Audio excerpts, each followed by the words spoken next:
The year is 1333 BC.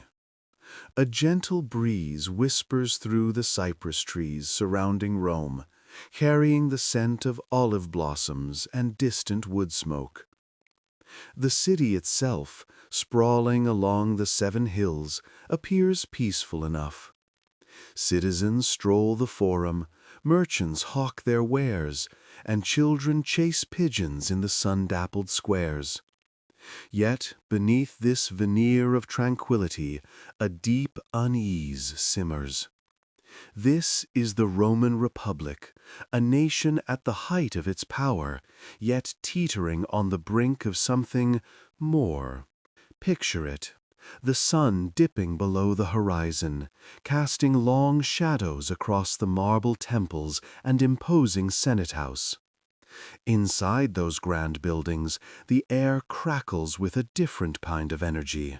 The energy of ambition, of whispered conspiracies, of carefully crafted alliances and bitter rivalries. The Republic, supposedly governed by the Senate and the people, is far from harmonious. The gap between the wealthy patricians and the struggling plebeians grows wider each year. The vast territories conquered by Rome, Spain, Gaul, Greece, bring unimaginable wealth, but also fuel simmering resentments. Imagine a young, ambitious nobleman, perhaps a Caius Marius or a Lucius Cornelius Sulla, attending Senate meetings.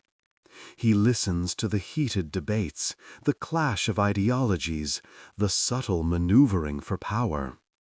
Every word, every gesture, every carefully placed silence is a piece in a larger game, a game where the stakes are as high as the Capitoline Hill itself. He dreams of glory, of leading legions to victory, of reshaping the Republic in his own image. But the path to greatness is paved with precarious alliances, dangerous enemies, and the constant threat of betrayal. Think of the common people, their lives a precarious balance between hard work and uncertainty. The grain supply, vital to the city's survival, is sometimes unreliable, leading to food riots and unrest.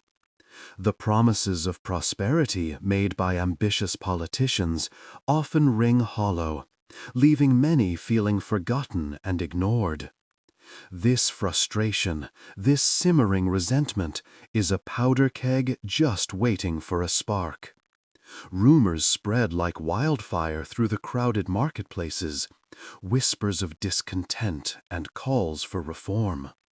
The Republic's very structure, a system of checks and balances designed to prevent tyranny, is now a source of constant friction. Powerful generals return from their conquests, bringing with them not just spoils of war, but also legions of loyal soldiers, a potent force that can be used to reshape the political landscape. The delicate balance of power shifts with every successful campaign, every assassination, every successful manipulation within the Senate. Sleep soundly now, knowing that even amidst the apparent calm, the seeds of future upheaval are already sown.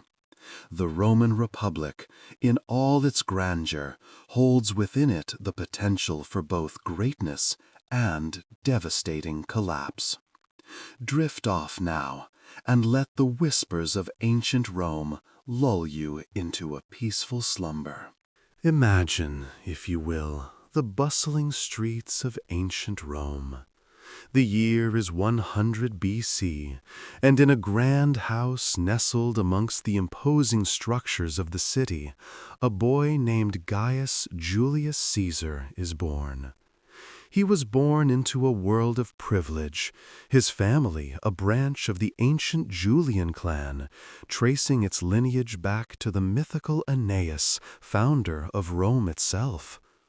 This lineage wasn't just a name, it was a key that unlocked doors to power and influence, paving the way for a life steeped in the rituals and expectations of Roman aristocracy.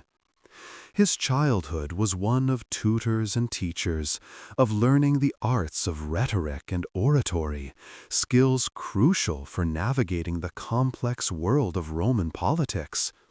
He learned to speak eloquently, to command attention, to weave words into persuasive tapestries that could sway even the most stubborn senators. But it wasn't just the formal education that shaped young Caesar. It was the very air he breathed, a heady mix of ambition and intrigue, of triumphs and betrayals. The stories of great Roman generals, of battles won and empires built, filled his young ears.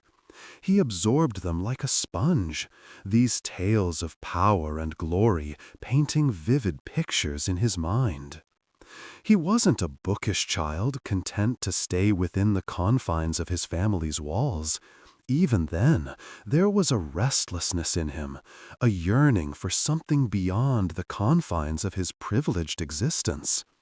One can almost picture him, a young man with bright eyes and an easy smile, watching the comings and goings of the Senate, observing the machinations of power, the subtle negotiations, the grand pronouncements, the quiet betrayals.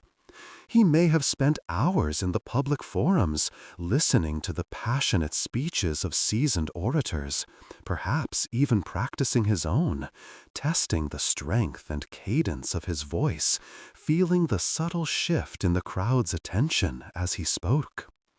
It wasn't just observation.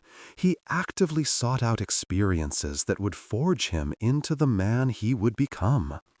Accounts speak of his early military experience, though perhaps not the grand campaigns of later years, of minor postings that nonetheless allowed him to witness firsthand the harsh realities of military life and the complexities of command. These weren't just casual adventures, they were carefully chosen steps in his path. Every encounter, every victory, however small, added to his growing repertoire of skills, sharpening his mind and hardening his resolve. Even in his youth, subtle signs of the ambition that would later consume him flickered. He wasn't content with merely inheriting the advantages of his birth. He yearned to create his own legacy, to rise above those who held power. This desire wasn't a thirst for violence or domination, at least not yet, but rather a deep-seated drive to leave an indelible mark on the world, to shape the course of Roman history. The quiet strength of his character, the unwavering determination in his eyes, these were the seeds of the future emperor, carefully nurtured in the fertile ground of his privileged yet challenging upbringing. And so he grew, a young man quietly accumulating power and influence, his destiny unfolding one carefully considered step at a time. Let the gentle rhythm of my voice lull you into peaceful slumber as you continue to journey through the captivating life of Julius Caesar. Imagine the wind whispering through the tall grasses of Gaul, a land of rolling hills and dense forests, a land soon to be touched by the might of Rome. Our story takes us to a time when a young, ambitious general named Julius Caesar was making his mark on the world. He wasn't just a general, he was a strategist, a master of planning and execution. His legions, hardened soldiers loyal to a fault, followed him across rivers and mountains, their footsteps echoing through the ancient landscape. Caesar's arrival in Gaul wasn't a gentle breeze, it was a storm brewing. He found himself facing a complex tapestry of tribes, each with its own customs and loyalties. Some welcomed the Roman presence, others resisted fiercely. But Caesar, with his keen eye for opportunity and his ability to anticipate his opponent's moves, skillfully navigated this challenging terrain. His strategies were as diverse as the land itself, adapting to the unique challenges each tribe presented. Sometimes swift, decisive strikes were needed. Other times, patience and diplomacy opened doors that brute force couldn't. Picture Caesar, perhaps seated on a low stool beneath the canvas of his tent, studying maps illuminated by flickering lamplight. His fingers trace the winding rivers and the strategic passes, planning his next move with quiet intensity. His mind, a whirlwind of logistical calculations and tactical maneuvers, anticipates every possible scenario. He understood not only the geography, but the very heart of the Gallic people.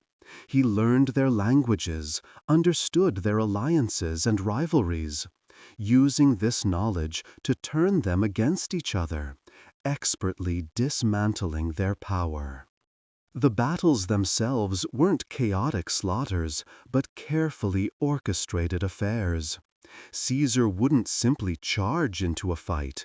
Instead, he used his legion's superior discipline and training to their fullest advantage. He masterfully employed formations like the testudo, a defensive formation where shields interlocked like the carapace of a turtle, protecting his men from enemy missiles. He used feints and diversions, leading his enemies into carefully laid traps, turning their strengths into weaknesses. The clash of steel, the shouts of soldiers, the thunder of marching feet, all were part of a larger plan, orchestrated with cold precision and unwavering determination. His victories weren't simply about military prowess. They were about control and the expansion of Roman power. Each conquered territory brought more resources, more manpower, and more influence. Slowly but surely, the vast expanse of Gaul fell under Roman dominion. The land, once a patchwork of independent tribes, was being woven into the fabric of the Roman Empire, a testament to Caesar's strategic genius. It wasn't just about conquest. It was about creating order, building roads, establishing administration. The echoes of his legions marched not just across battlefields, but also across newly built roads, spreading the influence of Rome into the farthest corners of Gaul. Each victory, each hard-fought battle, was another step closer to the zenith of Caesar's power, another brick in the monumental structure of his ambition. And as the Roman banners rose over conquered lands, a new chapter in the history of the world began to unfold, its whispers carried on the wind, just as the wind whispers now, lulling you gently toward sleep. The year is 58 BC. Imagine the rolling hills of Gaul, a land of vibrant tribes, each with its own customs and fierce independence. This is where Julius Caesar, a name whispered with both awe and apprehension, begins his conquest. His legions, disciplined and battle-hardened, march across the rivers and through the forests, their polished armor glinting under the Gallic sun. Their first major encounter is with the Helvetii, a tribe migrating westward. Caesar, ever the strategist, anticipates their movement, cutting them off at the river Arar, forcing a decisive battle. The clash isn't a brutal, chaotic frenzy, but a carefully orchestrated display of Roman military prowess. Superior tactics and training prevail. The Helvetii are defeated, and their migration is halted. Their land, fertile and rich, falls under Roman control. Next, Caesar turns his attention to the Belgae, a powerful confederation of tribes in the north. He divides his legions, a calculated risk, moving swiftly to prevent any unified resistance. The battles are scattered, a series of smaller engagements, each one a step towards complete domination. Caesar's narratives, meticulously detailed, paint a picture of his masterful planning and the disciplined efficiency of his soldiers. He portrays himself as a fair and just leader, offering peace to those who submit, but swift and decisive retribution to those who resist. The Belgae, initially defiant, eventually fall under his command, their strength broken by the superior might of Rome. But perhaps the most significant and enduring conflict is Caesar's struggle against Vercingetorix, a charismatic Arvernian chieftain who unites many Gallic tribes in a desperate bid for freedom. Vercingetorix, a skillful leader, understands the need for a unified front against this common enemy. He employed guerrilla tactics, using the landscape to his advantage, ambushing Roman patrols and disrupting supply lines.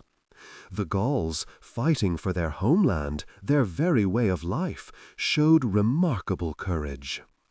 The siege of Alesia stands as a pivotal moment, a testament to Caesar's ingenuity and the sheer determination of both sides. Alesia, a hilltop fortress, becomes the symbol of Gallic resistance. Vercingetorix, trapped within its walls, faces a relentless Roman siege. The battle outside the walls is fierce, a struggle for survival played out under the watchful eyes of the Roman legions. It's a slow, grinding war of attrition, a test of wills and endurance. Caesar constructs vast fortifications around Alesia, cutting off supplies and reinforcements. Finally, after a desperate and bloody struggle, Alesia falls. Vercingetorix, his rebellion crushed, surrenders. This isn't the end, however. Caesar's work to fully subdue Gaul continues for several more years. The final battles are less dramatic, more about the systematic dismantling of remaining resistance. The once proud tribes, fractured and exhausted, are slowly brought under Roman rule. The Gallic Wars weren't merely a series of dramatic battles, but a gradual, sometimes brutal, process of conquering and consolidating power. The land, once teeming with independent tribes, now finds itself under the iron fist, or perhaps more accurately, the shrewdly managed governance of the Roman Empire.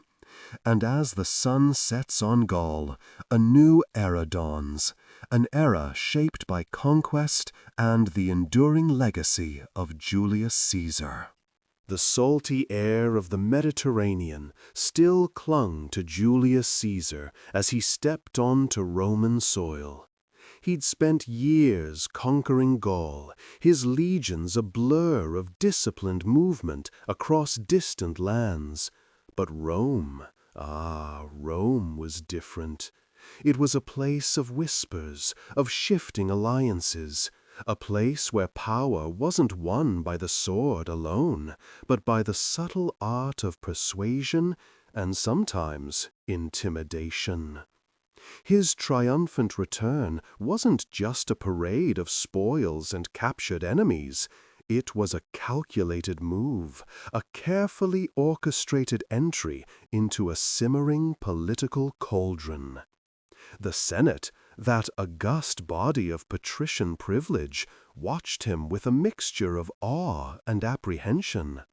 Some saw him as a conquering hero, a man who had expanded Roman territory and enriched the coffers.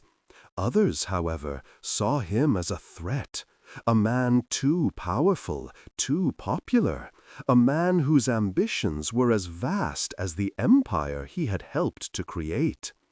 Their anxieties were palpable, a silent tension that hung heavy in the air of the Senate House.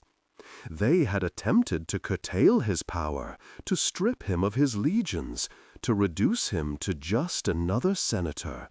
But Caesar had anticipated their moves. Years of political maneuvering, of cultivating friendships and carefully choosing his enemies had prepared him for this. He moved with a quiet confidence, his every gesture calculated, his every word carefully chosen.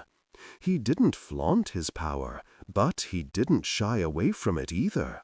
He presented his victories not as personal triumphs, but as contributions to the glory of Rome.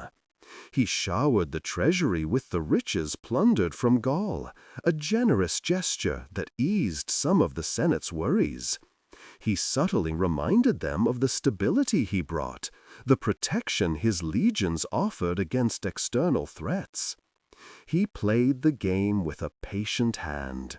He knew the Senate's workings inside and out, the intricate web of rivalries and alliances that bound it together. He skillfully identified the weak points, the vulnerabilities, the senators who were open to persuasion, those easily swayed by promises of advancement or fear of retribution. He skillfully fostered rivalries amongst his opponents, turning them against one another, ensuring that no single force could pose a serious threat to his ambitions. The whispers in the Senate grew louder. Accusations of tyranny were murmured, though never openly voiced.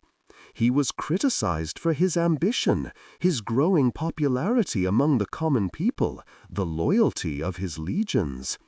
Yet, for every critic, there were others who found themselves drawn to his charisma, his brilliance, his obvious competence. He moved subtly, weaving his way through the intricate dance of Roman politics, skillfully neutralizing opponents, securing allies, and steadily solidifying his position. The air in the Senate grew louder. Accusations of tyranny were murmured, though never openly voiced. He was criticized for his ambition, his growing popularity among the common people, the loyalty of his legions. Yet, for every critic, there were others who found themselves drawn to his charisma, his brilliance, his obvious competence. He moved subtly, weaving his way through the intricate dance of Roman politics, skillfully neutralizing opponents, securing allies, and steadily solidifying his position. The whispers in the Senate grew louder. Accusations of tyranny were murmured, though never openly voiced. He was criticized for his ambition, his growing popularity among the common people, the loyalty of his legions. Yet, for every critic, there were others who found themselves drawn to his charisma, his brilliance, his obvious competence. He moved subtly, weaving his way through the intricate dance of Roman politics, skillfully neutralizing opponents, securing allies, and steadily solidifying his position. The air in Rome, once tense with uncertainty, gradually shifted. It was a slow, steady advance of a glacier, irresistible and unstoppable. The balance of power had begun to tilt. Caesar's return wasn't just a homecoming. It was the beginning of a new chapter, one where the old rules of Roman politics were about to be rewritten. A chapter etched not only in conquest, but in the subtle artistry of political maneuvering. The city slept, unaware of the seismic shifts occurring beneath the surface, shifts orchestrated by one man, a man named Julius Caesar. The year is 49 BC. Imagine the chill air of northern Italy, the mist clinging low over the plains. Julius Caesar, a man etched into history, stands at a crossroads.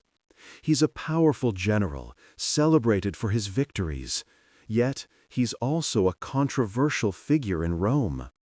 The Senate, that powerful body of Roman politicians, has ordered him to disband his legions, to give up his command, to return to Rome a simple citizen, stripped of his authority.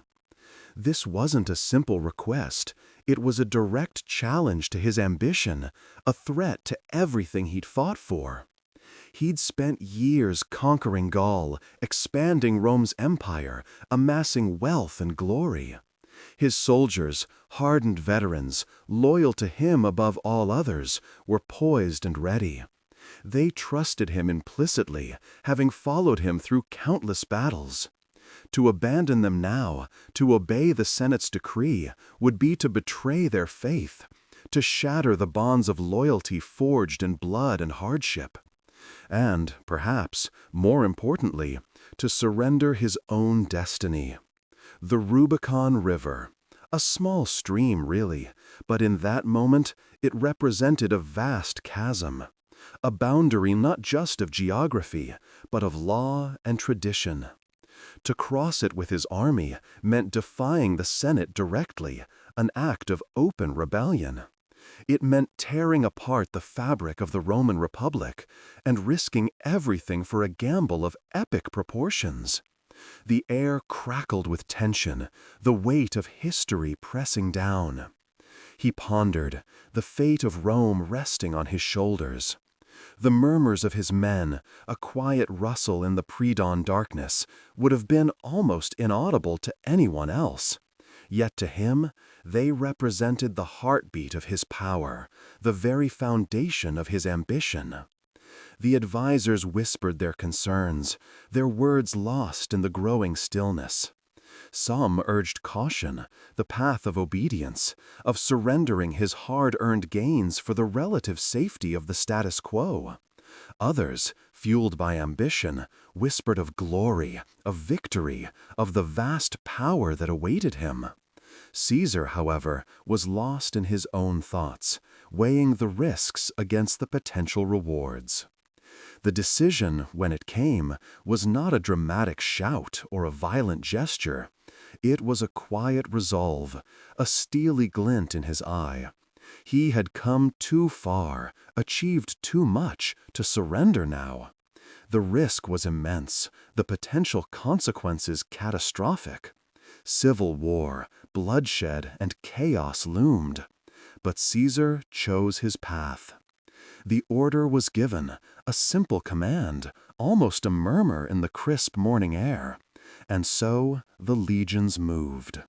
The river, once a barrier, was now merely an inconvenience. The soldiers marched forward, their boots crunching on the gravel, their footsteps echoing the shattering of a fragile peace. With each step across the Rubicon, the die was cast. There was no turning back. The Roman Republic, as they knew it, was finished. The road to civil war lay ahead, paved with ambition, loyalty, and the inevitable clash of arms. The quiet rustle of leaves, the gentle murmur of the river faded into the background as the echoes of history began to resound. The future, uncertain and tumultuous, awaited them all. Let your mind drift now, lulled by the quiet whispers of the past, and drift peacefully off to sleep. The whispers of discontent grew louder, a low hum beneath the surface of the Roman Republic. Two powerful figures, Julius Caesar and Pompey, once allies, now found themselves locked in a silent struggle for dominance. Their rivalry, a slow burn of ambition and political maneuvering, was about to ignite into open conflict. The first clashes weren't grand, epic battles painted on history's canvas with sweeping strokes. They were skirmishes, small engagements, testing the strength and loyalty of each general's legions. The whispers turned to murmurs, then to the rumbles of marching armies.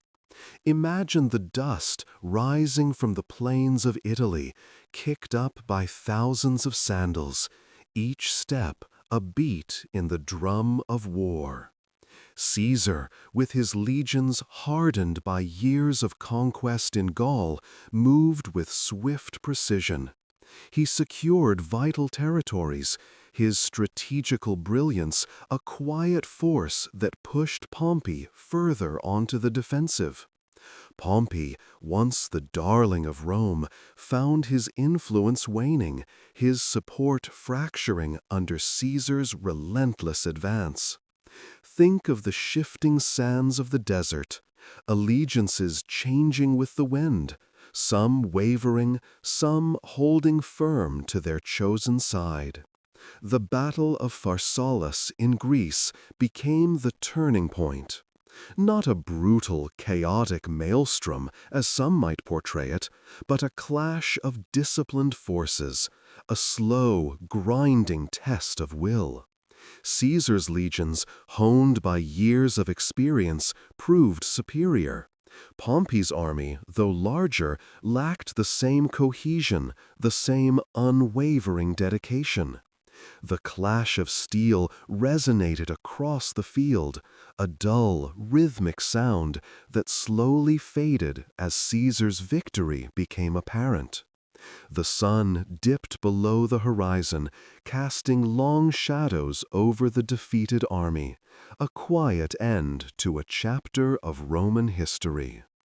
Pompey, defeated, fled eastward, seeking refuge and perhaps a chance for a counterattack. But the tide had turned decisively. He found no solace, no rallying cry that could reignite the flames of his ambition.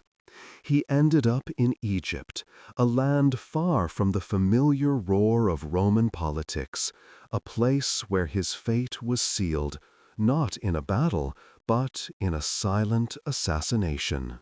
With Pompey gone, the path to ultimate power lay open for Caesar. The remaining opposition crumbled, their resistance feeble compared to the might of his legions. It wasn't a conquest marked by violent displays, but rather a gradual consolidation of power. Picture the slow march of his legions, a steady advance that left no room for doubt, no space for defiance. His victories were less about bloodshed and more about the quiet surrender of those who saw the futility of resisting his inevitable ascension. The fall of the Roman Republic was not a thunderous collapse, but a slow, almost imperceptible descent into the new order. Caesar, through his strategic brilliance, his unwavering determination, and his skillful manipulation of political tides, achieved his ultimate victory. It wasn't a triumph not just of arms, but of calculated moves and subtle shifts of power, a testament to a mind that understood the ebb and flow of ambition and influence. And as the dust settles on this period of Roman history, you might feel a sense of quiet reflection, a calm understanding of the forces that shaped one of history's most significant turning points. Now, breathe deeply, relax, and drift off to sleep. Now, as the gentle hum of the Roman Forum fades into the quiet of the night, let us drift back to a time of immense change. Imagine the bustling streets of Rome, the scent of wood smoke and spices hanging heavy in the air. Julius Caesar, a name whispered with awe and apprehension, is at the center of it all. He had risen through the ranks, a skilled general, a charismatic leader. Yet his ambition was vast, reaching far beyond the traditional bounds of Roman power. His rise to become dictator for life wasn't a sudden violent seizure. It was a gradual, almost imperceptible shift in the balance of power. Think of a river slowly carving its path through stone, wearing away resistance bit by bit. Caesar skillfully used his influence, his popularity with the people, and his military victories to reshape the Roman Republic. He'd won the hearts of the common people with his generous grain distributions, easing their hunger with bread and circuses, a cleverly deployed tactic to secure their loyalty. One by one, the traditional checks and balances of the Roman Senate weakened. The Senate, once a powerful body, found itself increasingly overshadowed by Caesar's authority. He carefully appointed loyal officials, men who wouldn't question his commands. He subtly but surely eroded the power of his rivals, leaving them powerless to oppose his growing influence. His reforms, though initially intended to improve the lives of the Romans, also served to centralize power in his hands. He standardized weights and measures, bringing order to the chaotic marketplace. He established a more efficient system of tax collection, ensuring a steady flow of resources to the state. These practical improvements, beneficial to the citizens, were presented as the fruits of his strong leadership. It was a masterful display of political maneuvering, weaving together practicality and autocratic control. The restructuring of Roman society was perhaps the most profound of Caesar's actions. He reorganized the Roman calendar, establishing the Julian calendar, a system that is still echoed in our own.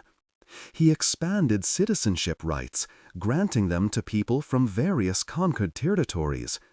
This broadened the base of his support, tying them to his reign. But it also centralized authority under his direct control.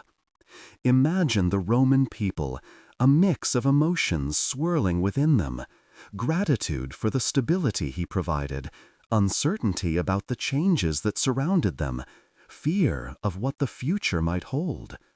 His power was absolute, yet he carefully maintained a facade of legitimacy, of working for the people, not over them. As the Roman sun sets, casting long shadows over the ancient stones, let the quiet hush of the night carry you away. Let the story of Caesar's ascent, a blend of ambition, reform, and the subtle erosion of a republic, fade into your dreams. A gentle reminder of how power, wielded skillfully, can reshape a world. And as you drift off to sleep, remember the enduring echoes of Rome's past, a timeless whisper in the wind. Now, drift away with us to the bustling streets of Rome, a city brimming with life under Julius Caesar. Imagine the dust settling on the cobblestones as the sun dips below the horizon, painting the sky in hues of orange and purple. Caesar, a name whispered with both awe and apprehension, was shaping this world, brick by painstaking brick, reform by careful reform. He wasn't just a general, he was an architect of a new Rome, a new order. His reforms, like the slow, steady building of a great edifice, touched every aspect of Roman life. Think of the common people, the plebeians, their lives interwoven with the very fabric of the city. Caesar saw their struggles, the crushing weight of debt that bound them to the wealthy landowners. So he eased their burdens, providing them with grain at subsidized prices, a lifeline in times of scarcity. He understood that a thriving populace was the bedrock of a strong empire. Imagine the relief on their faces, a quiet contentment spreading through the crowded markets as they secured their daily bread. This wasn't about grand gestures, but about the quiet dignity of daily sustenance. His focus extended beyond the provision of food. He recognized the importance of land ownership to a citizen's sense of stability and belonging. The land, rich and fertile, was the heartbeat of Roman life. He initiated land distribution programs, carefully allocating plots to those who needed them most. The veterans returning from campaigns, their hands weathered, their spirits sometimes worn, but their loyalty unwavering. This was a promise kept, a tangible reward for their service, a chance to build a future free from the uncertainties of poverty. Picture them, these veterans, tilling the newly acquired land, their calloused hands working the earth, creating something new from the soil. But Caesar's gaze stretched beyond the immediate needs of the people. He saw the need for a more stable political landscape. Rome, even in its glory, had been beset by internal strife, by the clashing ambitions of powerful families. He sought to mitigate this, to create a system of governance that was both effective and just. He reformed the Roman calendar, introducing the Julian calendar, which we still use today in a modified form, a testament to his lasting influence. This small change provided a stable framework for daily life, a sense of order and predictability in a world that often felt chaotic. Imagine the scribes meticulously recording the days, the months, the years, creating a record that would span generations. And then there were the public works projects, the magnificent feats of engineering that shaped the city's physical form. He understood that a city's infrastructure was a reflection of its power and its promise. New roads, bridges, and aqueducts were built, all testament to Roman ingenuity and Caesar's vision. Picture the massive stones being hauled into place, the skilled hands of the builders carefully shaping and fitting them together, creating monuments that would stand as a legacy for centuries to come. The improved infrastructure not only beautified the city, but also facilitated trade and commerce, enhancing the economic well-being of its inhabitants. These physical improvements were mirrors reflecting the deeper, more profound changes that were reshaping Roman society. His reforms were many, subtle and profound, each one a small step in the creation of a new Roman order. An order built not on conquest alone, but on the foundations of social justice, economic prosperity, and political stability. As you drift off to sleep, let the image of this meticulously crafted Rome linger in your mind, a testament to Caesar's enduring legacy. Breathe deeply, and let the gentle sounds of the night lull you into a peaceful slumber. The Roman Republic, a land of senators and legions, of triumphs and tribulations, was nearing a turning point. Power, like a restless river, was shifting its course. At its center stood Julius Caesar, a man of immense ambition and undeniable charisma. He had conquered Gaul, bringing vast riches and glory to Rome, but his growing power unsettled many. Some whispered of kingship, of a crown replacing the Republic's traditional leadership. Among the senators, a simmering discontent brewed. Fear, not just for the Republic, but for their own positions, fueled the conspiracy. Men like Cassius, driven by a fierce republican idealism, saw Caesar's ambition as a threat to the very fabric of their world. They envisioned a Rome governed by the Senate, not by a single all-powerful man. Brutus, a respected figure, a friend even to Caesar, wrestled with his loyalty. He believed Caesar's ambition endangered the Republic, and, in his mind, his duty to Rome outweighed his personal feelings. The whispers grew louder, the meetings more frequent. These powerful men, bound by a shared anxiety, planned in hushed tones, their words carefully chosen. They plotted in shadows, their faces barely visible in the flickering lamplight, their hearts weighed down by the gravity of their decision. The plan, meticulous in its detail, aimed not for a battlefield triumph, but a swift, decisive strike. The Ides of March approached, the 15th day of the month, a date that would forever be etched in Roman history. Caesar, despite warnings, felt secure. Perhaps he underestimated the depth of their resentment, the silent fury that festered beneath the surface of Roman society. Or he simply believed himself invincible. On that fateful day, as Caesar made his way to the Senate, a seemingly ordinary meeting awaited him. But these were not ordinary senators. As he sat down, the conspirators surrounded him.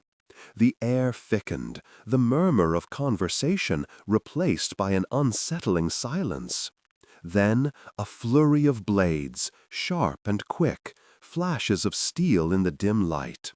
The shouts, the cries, the chaos of the moment all blended together in a desperate, violent symphony. Caesar, the great general, the conqueror of Gaul, fell to the ground, pierced by the daggers of those he once called friends.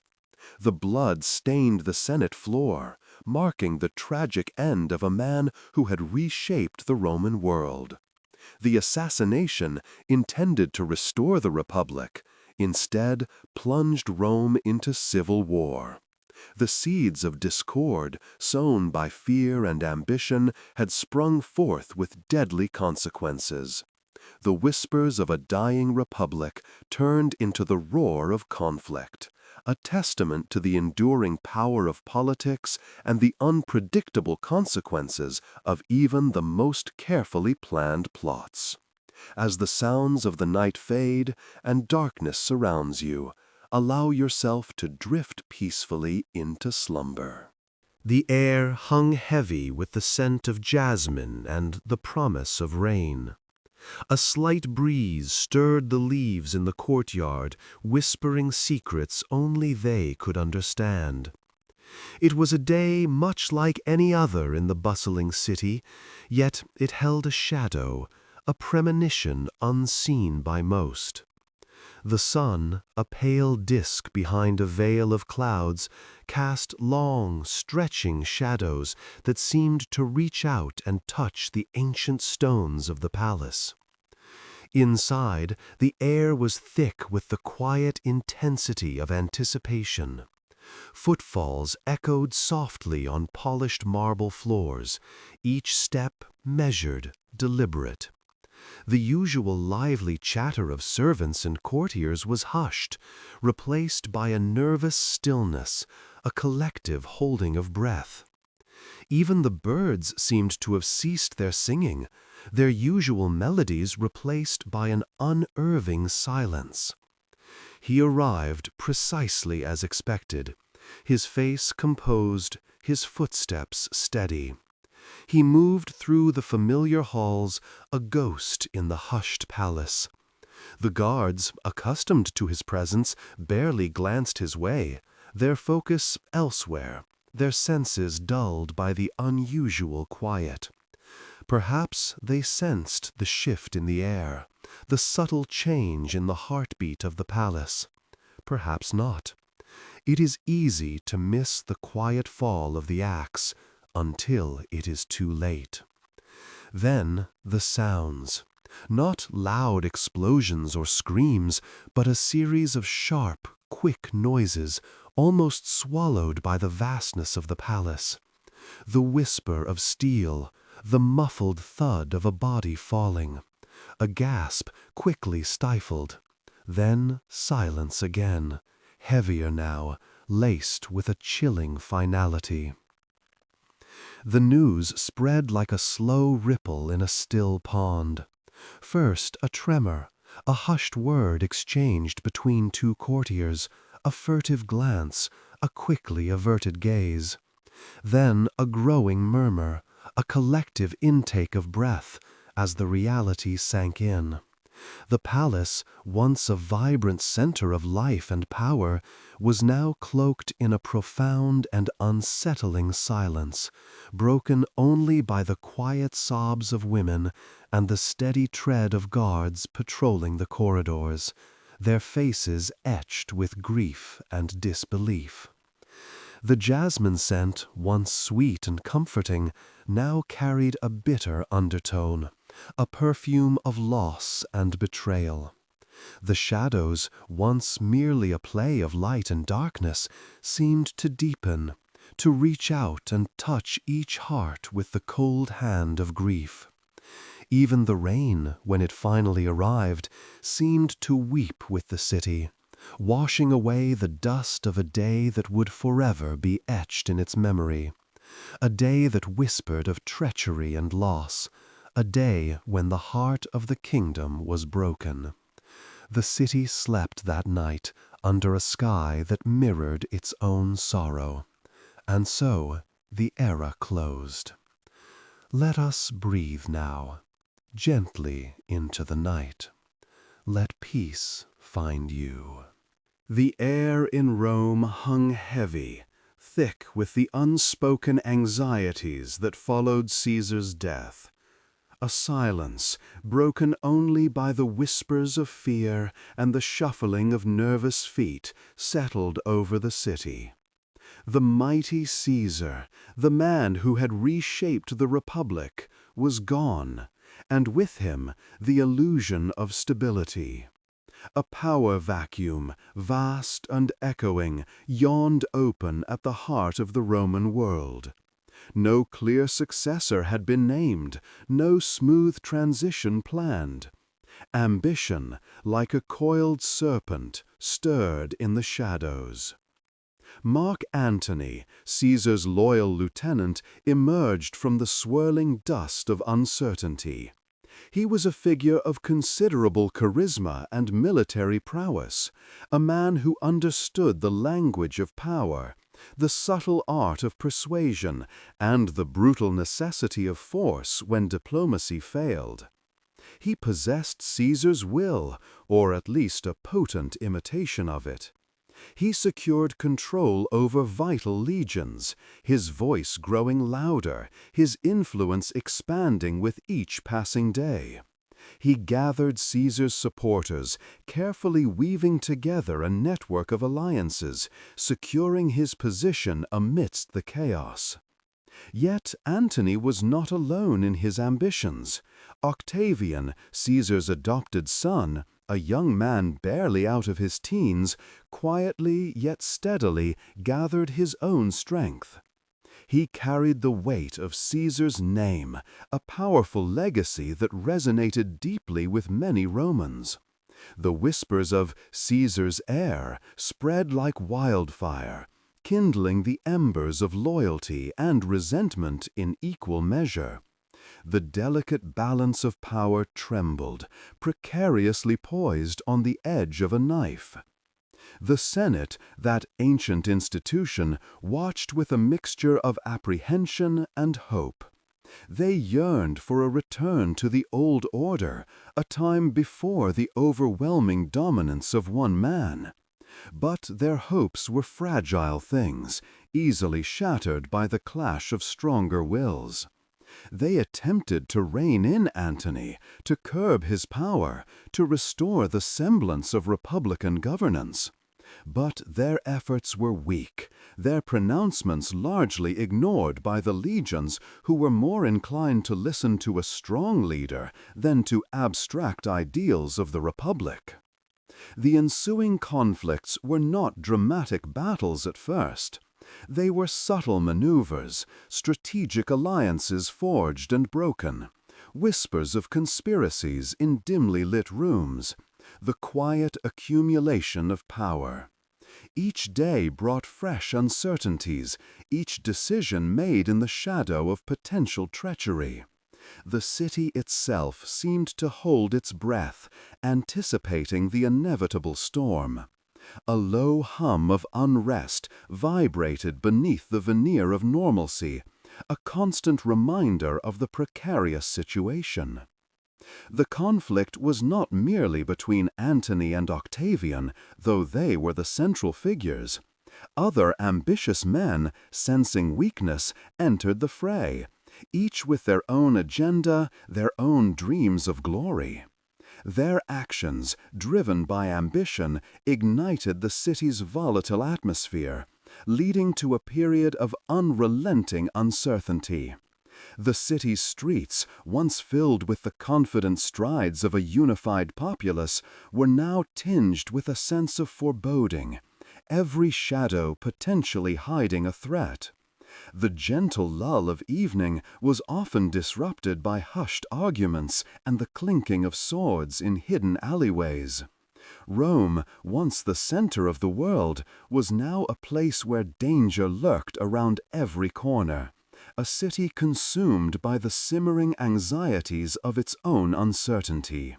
Sleep, even for the powerful, came fitfully, burdened by the weight of political machinations and the constant fear of betrayal.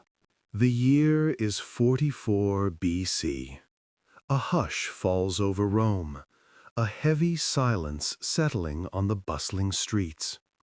Julius Caesar, the man who had reshaped the Republic, lies dead, a victim of the Senate's desperate gamble. But even in death, Caesar's influence, his colossal shadow, stretched far and wide. His assassination, a brutal act intended to restore the old order, had the opposite effect, paradoxically paving the way for the Roman Empire. You see, Caesar's ambition wasn't merely about personal power. He envisioned a Rome stronger, more unified, and more efficient than it had ever been. He understood the weaknesses of the Republic, the constant power struggles, the gridlock of its Senate.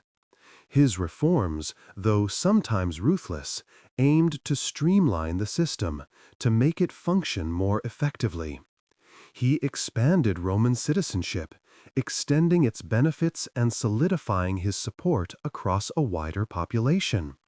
This act, though controversial at the time, laid a crucial groundwork for a more cohesive Roman identity, lessening the distinctions between conquered peoples and the heart of Rome itself. Caesar's military genius was equally pivotal. His conquests expanded Roman territory dramatically, bringing immense wealth and resources back to the capital.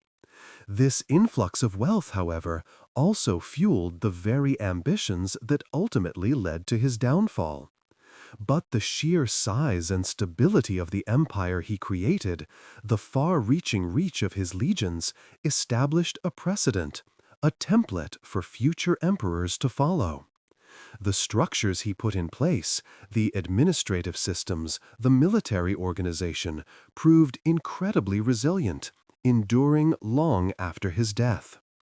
The assassination itself, though a tragedy, only accelerated this process. The ensuing power struggles between Octavian, Caesar's adopted son, Mark Antony, and Lepidus created a vacuum of power that ultimately benefited Octavian. The chaos following Caesar's death highlighted the fragility of the old republic. It vividly demonstrated that the old ways of governing simply couldn't cope with the scale and complexity of the Roman world that Caesar had forged. The people, weary of instability and conflict, longed for a strong leader, a single authority to restore order. Octavian, shrewdly recognizing this yearning, skillfully maneuvered his way to the top. He presented himself as Caesar's heir, inheriting not only his name, but also the legitimacy his conquests had bestowed upon him. He learned from Caesar's mistakes, avoiding the blatant disregard for the Senate that had characterized his adoptive father's later years. Instead, Octavian carefully cultivated the appearance of respecting traditional Roman institutions while gradually consolidating power in his own hands. Step by step, subtly yet powerfully, he transformed the Republic into an empire. The Senate, though still existing, was merely a shadow of its former self, its power increasingly diluted by the growing authority of the emperor. The military, expanded and honed during Caesar's campaigns, remained fiercely loyal to the imperial house, becoming a crucial instrument of maintaining control. It was a gradual shift, a slow metamorphosis, but the foundations for the empire had been laid long before Octavian's eventual triumph.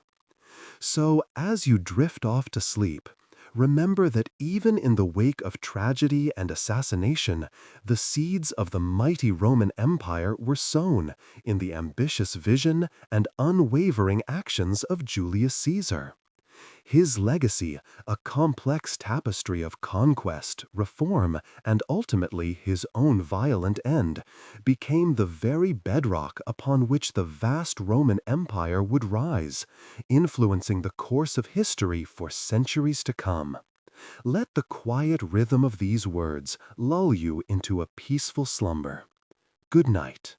Now, as the gentle hum of history settles around you, let's consider Caesar's enduring influence. His impact wasn't just about conquering Gaul, it resonated deeply within the very fabric of Roman life, shaping its laws, administration, and military strategies for centuries to come. Imagine the hushed halls of the Roman Senate, the weight of centuries pressing down on its marble floors. Caesar's reforms, though controversial in their time, left an indelible mark on those hallowed chambers. He streamlined the cumbersome Roman legal system, making it more efficient and accessible to the common citizen. Before Caesar, navigating the complexities of Roman law was a daunting task, often favoring the wealthy and powerful. He simplified procedures, clarified existing laws, and, importantly, expanded the reach of Roman law to more provinces, bringing a sense of order and consistency to the vast empire. Picture a Roman farmer, perhaps, finally feeling secure in his property rights thanks to Caesar's codified laws. The peace of mind that brought must have been a welcome change. Caesar's administrative reforms were equally profound. He understood the need for efficient governance across such a sprawling empire. He established a more centralized administration, appointing loyal and capable officials to oversee various aspects of Roman life, from tax collection to public works. Think of the newly built roads stretching across the landscape, connecting disparate parts of the empire. A testament to Caesar's practical vision for efficient administration. Those roads weren't just about movement, they were about connection, about bringing the far reaches of the empire closer to the heart of Rome. Perhaps Caesar's most visible legacy lies in his revolutionary military strategies. He wasn't just a conqueror, he was an innovator, constantly refining and improving Roman military tactics. Before Caesar, Roman legions relied heavily on traditional formations and strategies. Caesar, however, introduced new approaches, emphasizing speed, flexibility, and adaptability. He pioneered innovative siege techniques, improving the effectiveness of Roman armies in taking fortified cities. His legions became renowned for their superior training and discipline, often outmaneuvering and outfighting their opponents. Picture the disciplined march of a Roman legion, each soldier moving as one, a well-oiled machine, the result of Caesar's strategic genius. His military reforms weren't solely about tactical innovations, they also involved logistical improvements. He understood that a well-supplied army is a victorious army. He meticulously planned campaigns, ensuring his legions were adequately provisioned and supported. Think of the careful organization, the meticulous planning that went into each campaign, ensuring his men were ready for anything, a stark contrast to the sometimes haphazard logistical arrangements of previous Roman generals. These reforms, legal, administrative, and military, weren't just about the immediate conquest of territories. They established a foundation upon which the Roman Empire continued to thrive long after Caesar's assassination. His influence shaped the very character of Rome, leaving an enduring legacy that extended far beyond his lifetime. So breathe deeply. Let the gentle rhythm of history lull you into peaceful slumber, and allow the echo of Caesar's impact to fade into the quiet of your dreams. Now, let's drift gently towards the life of Julius Caesar. A name whispered through the ages, a figure shrouded in both glory and myth.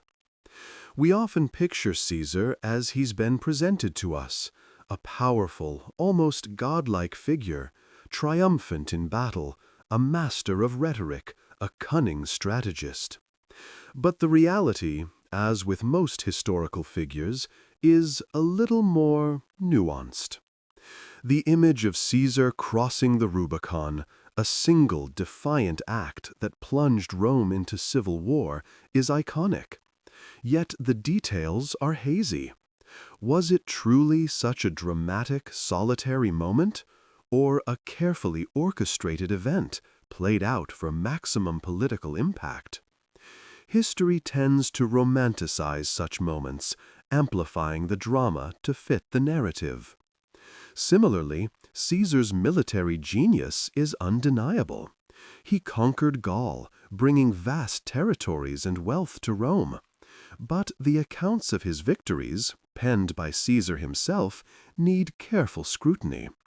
His commentaries, while brilliantly written, are self-serving, a carefully crafted portrayal of a brilliant commander. They present a picture of near-invincible success, glossing over defeats, downplaying losses, and highlighting his own leadership at every turn. Think of them as a carefully curated highlight reel, not a comprehensive documentary. The tales of Caesar's lavish lifestyle, his affairs, and his connections with powerful women, Cleopatra famously, are legendary. But separating fact from fiction here is challenging. Many accounts are tinged with the biases of those who wrote them, often rivals and enemies keen to tarnish his image. Remember, history isn't just a recounting of events, it's a narrative shaped by the perspectives of the people who recorded it. His assassination, a brutal act carried out by senators fearing his ambition and growing power, is another event shrouded in the mists of time. The conspirators, desperate to justify their actions, constructed narratives that painted Caesar as a tyrant, a ruthless dictator heading towards absolute power. However, these narratives, often written by those involved, are understandably biased. The full picture, the precise motives of those senators, the extent of Caesar's actual ambitions, these are complex questions that historians continue to debate. So, as we drift off to sleep, let's remember that the Caesar of legend, the almost mythical figure of power and charisma, is not entirely the same as the historical Caesar. He was a man of his time, a product of Roman politics, a skilled politician, a brilliant general, and a complex individual whose life was both extraordinary and deeply human. The myths surrounding him are intriguing, but the task of separating the grain from the chaff, of understanding the real man behind the legend, is a lifelong journey for historians and scholars. And as we fall deeper into slumber, let that journey continue softly in the background of our dreams. Let the whispers of history lull you into a peaceful sleep. The Roman sun dipped below the horizon, casting long shadows across the bustling city. Imagine, if you will, a quieter moment. A moment stolen away from the clamor of the forum, the clash of swords, the roar of the crowds.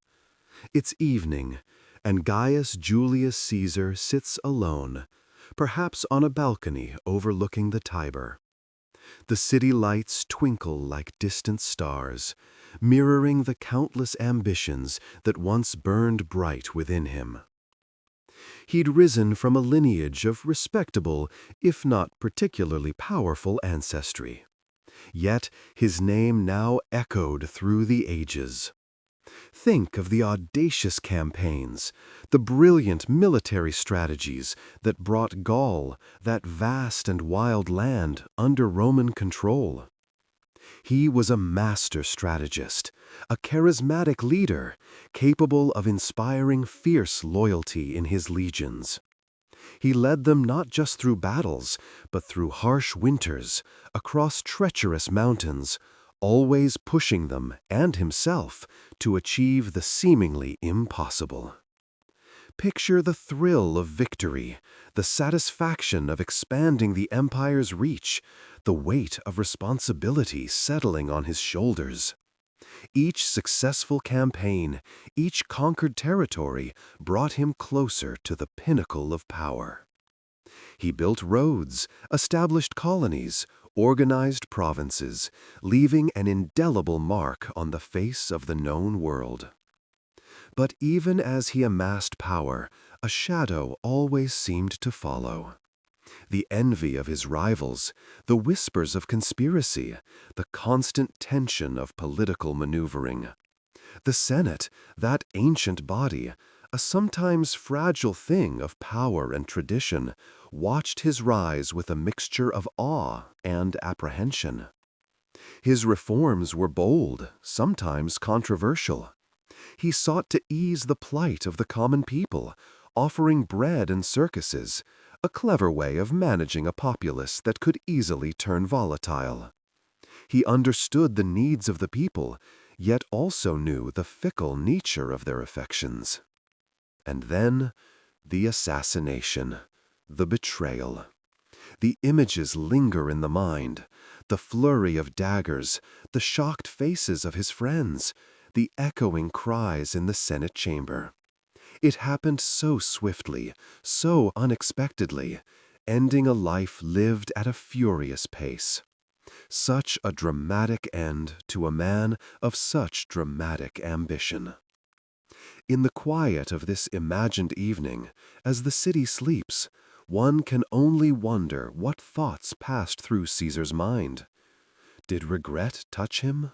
Did pride? Or perhaps a quiet understanding that even the most powerful man is ultimately at the mercy of fate? He was a man of action, of ambition, of unwavering drive. A conqueror, a statesman, a reformer, a legend. And now, just another whisper on the wind, a story told and retold under the ever-changing Roman sky. Let these thoughts drift gently away now, as you too are carried into the peaceful embrace of sleep. The sun dips below the horizon, painting the Roman sky in hues of orange and purple, much like it did centuries ago.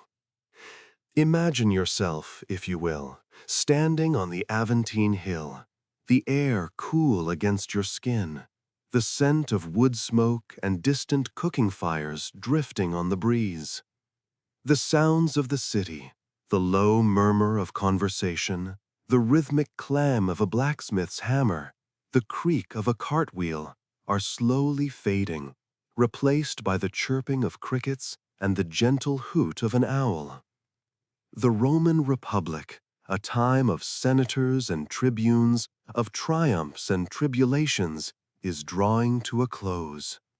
Think of the bustling forum, once the heart of passionate debate and political maneuvering, now settling into a quieter rhythm. The voices of Cicero, Caesar, and Pompey, names that once echoed through the very stones beneath your feet, are fading into the whispers of history. The Republic, with its intricate system of checks and balances, its vibrant public life, was a grand experiment in self-governance. But like a ship caught in a storm, It was battered by internal strife, by the clash of powerful families, and by the ambitions of extraordinary men.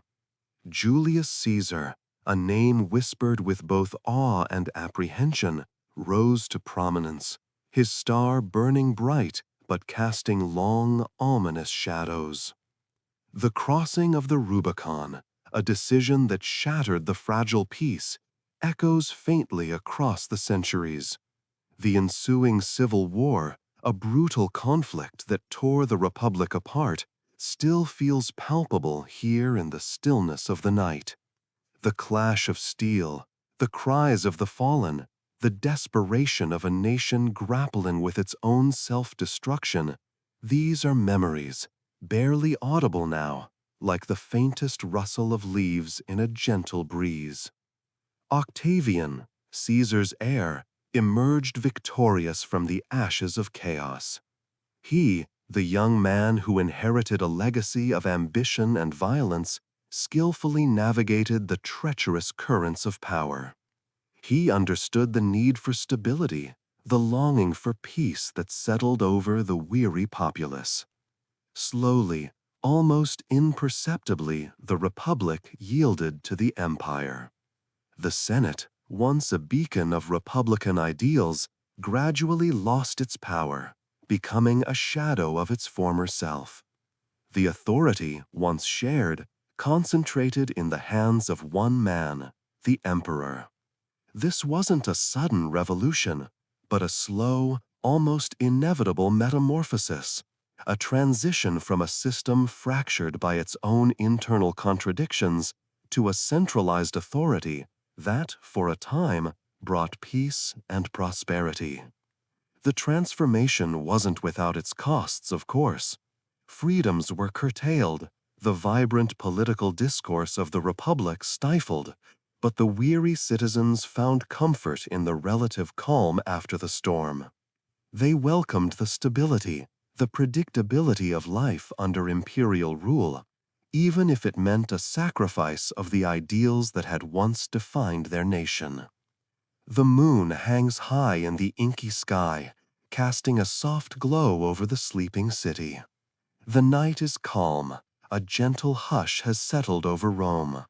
Let the quiet rhythm of the night lull you into a peaceful slumber.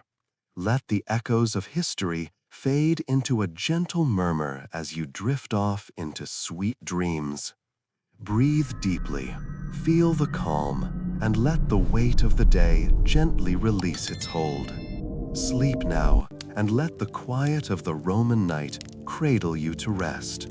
The city sleeps, and so shall you.